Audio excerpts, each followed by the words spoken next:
Bom dia, pessoal. Iniciando a apresentação meteorológica dessa semana. A gente tem aqui o observado praticamente fechado para o mês, né, faltando somente algumas horas. Durante o mês de maio a gente teve duas regiões com anomalias positivas, como eu já vinha comentando.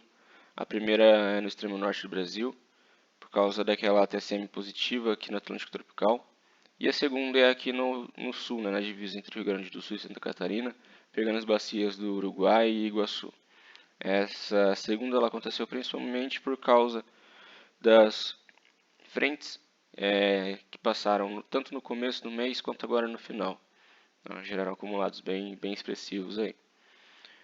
Aqui na bacia do Paranapanema e do Tietê, a gente tem esses valores abaixo da climatologia que ocorreram devido à anomalia de TSM positiva aqui no Atlântico tropical, extratropical, tá? Que fazem com que os ciclones eles se desloquem mais rápido para essa região e acaba enfraquecendo as frentes frias na hora que elas chegam nessa região, né? Como a gente já vem vendo isso acontecer por um tempo, né? Outro ponto de destaque aqui na região 3-4, a gente continua com a atuação da laninha, tá? E pelo resfriamento da TSM, que é a temperatura da superfície do mar, na região do Ninho 1, 2, que é aqui perto do litoral oeste da América do Sul, a gente pode entender que vai ter uma manutenção maior da laninha ao longo do ano, tá? Podendo chegar até ali mais próximo do final do ano. E se chegar com a laninha atuando até outubro, novembro, por aí, esse período é o período onde ela mais influencia o sul do Brasil. Então, a gente pode ter ali uma resposta bem intensa para a precipitação nessa região do Brasil. Então, a previsão para a primeira penta daqui, ela mostra esses acumulados mais intensos, né, acontecendo no sul do Brasil, principalmente na bacia do Uruguai. E aqui no sul do Sudeste, Paranapanema, principalmente Paranapanema, Baixo Paraná, e parte do Tietê ali, o Jeffs e o EC eles estão divergindo um pouco, tá? Isso é por causa da previsão entre hoje e amanhã. O CMWF coloca uma precipitação um pouco mais intensa nessa região do que o Jeffs está prevendo.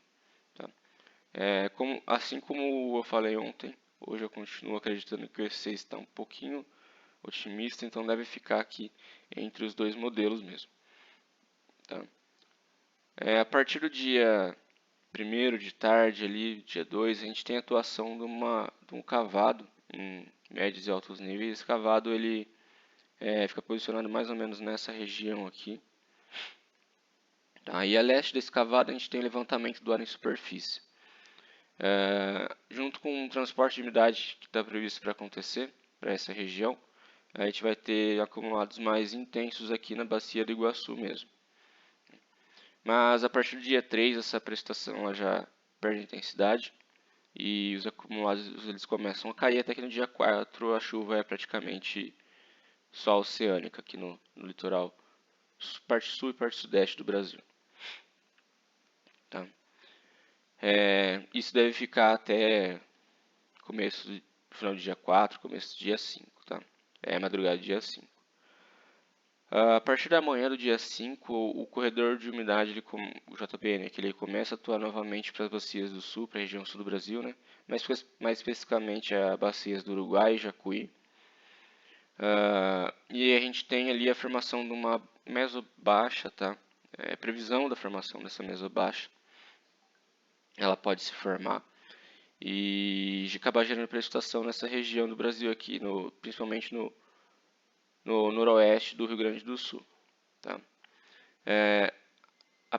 Entre os dias 5 e 6 ali a gente tem a formação de um ciclone extratropical aqui no litoral do Rio Grande do Sul. Tá? Acontecendo nessa posição aqui, principalmente por causa do gradiente de temperatura da superfície do mar que é observado aqui nessa área. Tá? Esse gradiente ele acaba favorecendo a formação desses sistemas e a água mais quente aqui, logo ao sul, dá combustível para ele se manter, para ele se alimentar, se manter.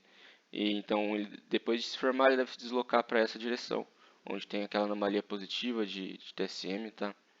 Então, a frente fria associada a esse ciclone ela não é muito intensa, mas nos próximos dias ali, vamos por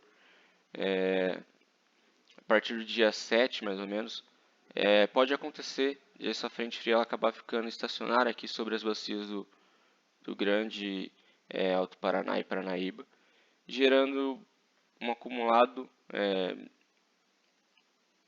não muito intenso, mas que não é normal de acontecer nessa época do ano, tá? Deve ficar ali, vamos por entre os, no máximo 8, 10 minutos por dia. Não é intenso, como eu já falei. Só que devido às condições da TSM também pela época do ano, isso é uma coisa que não é normal, tá? Na terceira pêntada, a gente tem um período um pouco mais seco, tá? A tendência é que ele seja assim mesmo. Depois, como já mencionei algumas vezes, a atmosfera se comporta como ondas, então a gente teve essa onda de um período mais úmido e é normal que depois desse período mais úmido venha um período um pouco mais seco.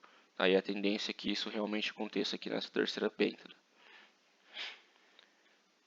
Para julho, é a primeira vez que eu venho mostrando a previsão para esse mês, o que a gente consegue ver é a continuação da tendência, né, de previsão que a gente vinha tendo ali para os últimos 2 meses, apesar de ter errado um pouco aqui no sul, que a previsão era que ele viesse com precipitação abaixo da climatologia, mas algumas regiões ficaram com precipitação acima por causa da atuação de sistemas sinóticos, assim como pode acontecer também em julho.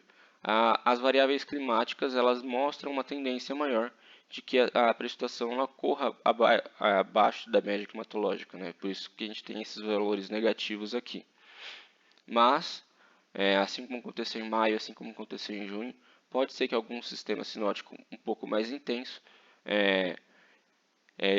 prevaleça a escala climática e acabe gerando acumulados que vão deixar com a média do mês ali, né, o acumulado mensal acima da normal climatológica para o período. Então, esses dois conjuntos de dados aqui eles também concordam em mostrar essa região do extremo norte aqui da América do Sul com anomalia acima da precipitação acima da climatologia, tá? Essa anomalia positiva aqui. Isso realmente deve ocorrer, não acredito que seja nessa região tão vasta aqui, né? Deve ficar mais concentrado em uma região um pouco menor, porque é devido ao posicionamento da Zecite, né? Que é uma faixa de precipitação. Independente de a gente ter essa anomalia positiva aqui ou não, ela acaba não pegando as principais bacias do norte, né? Pega bacias pequenas que tem nessa posição mesmo, então a influência disso daqui é bem baixa. Bom, era isso que eu tinha que mostrar para vocês. Qualquer dúvida, é só entrar em contato comigo. Bom dia.